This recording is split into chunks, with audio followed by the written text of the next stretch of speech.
Please welcome to the screen, Madeleine Holden. Thank you. Thank you for giving me this opportunity. Okay. Before I was born, my parents bought a secondhand piano from the Sears catalog for $500. It is an upright Henry Herbert, golden brown with ivory keys. I can still smell the glue of my dad's futile efforts to keep the ivory intact. The piano is central to my childhood. From my dad's gentle jazz, from his cooler days, to my mom's hymns right out of the red hymn book, to my sister's dance music as she's landed a job playing for a ballet class, to my brother's efforts at learning ragtime to impress his buddies, to my oldest brother's endless hours of preparation for his final recital at McGill at Pollock Hall. I play duets as fast as I can with my sister to see which brother will react in irritation, a favorite game of ours.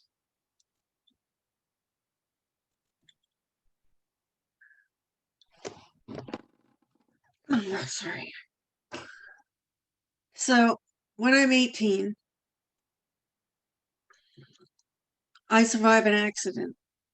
I am paralyzed from the neck down, and I learn I will never play the piano again. As tragic as this might seem, I dare to question how music will remain a part of my life. The answers come surprisingly quickly on two separate occasions. My brother and sister pick me up at rehab and take me out.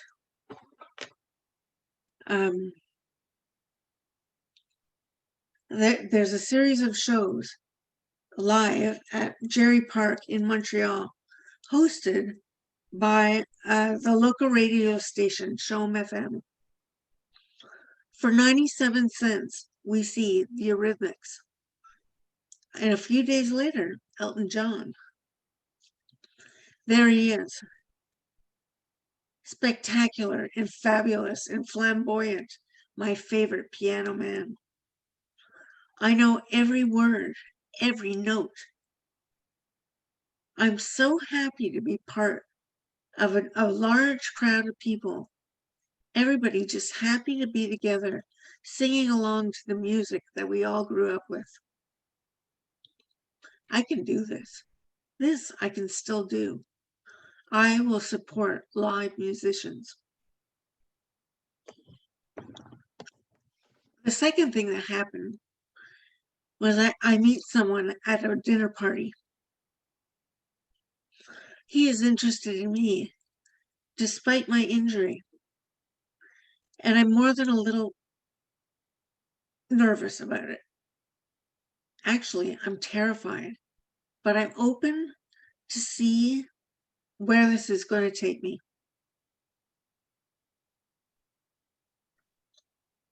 So this handsome, irresistible man that I am falling in love with comes to my parents' home one Sunday afternoon, unannounced.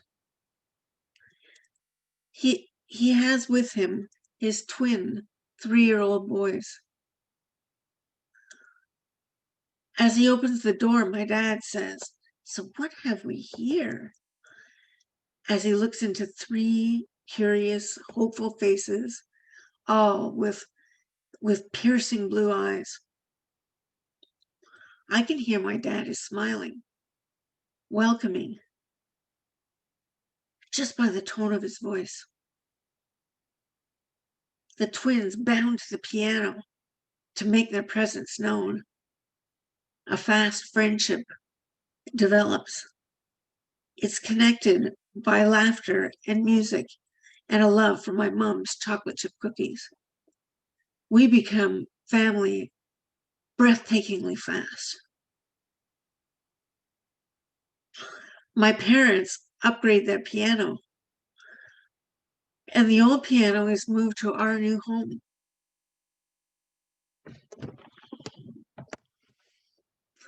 Oh, sorry, it's kind of scary. Um,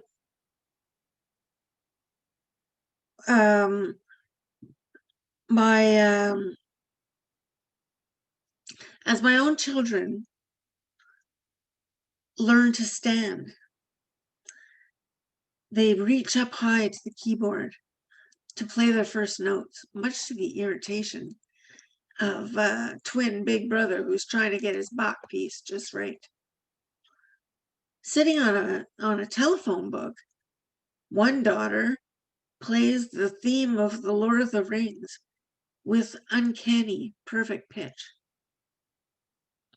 I smile every time my husband struggles with the glue and the loose keys, just like my dad. Hours of preparation and practicing for recitals and contests and auditions. Miraculously, music fills my life once again. When children are little, life flies by in a blur. It's all about homework and practicing and rushing to get to that place on time.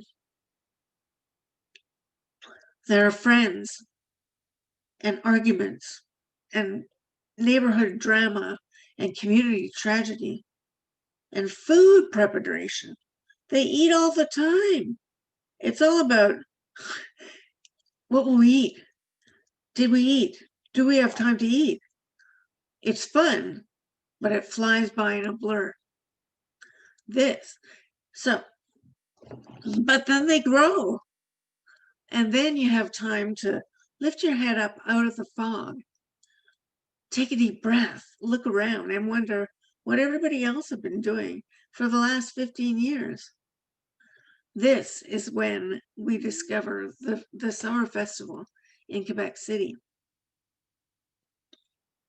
The festival is 10 consecutive days of live music. It's in early July, and it happens every summer. For us, it marks the beginning of our holiday mode. We become tourists in our own town. We wander around the plains of Abraham. Older siblings take care of younger siblings. If we get split up, we meet back at the band.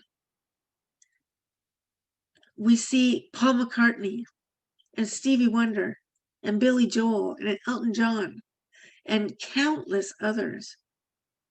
So many happy musical memories. One that sticks in my mind is Sarah McLachlan.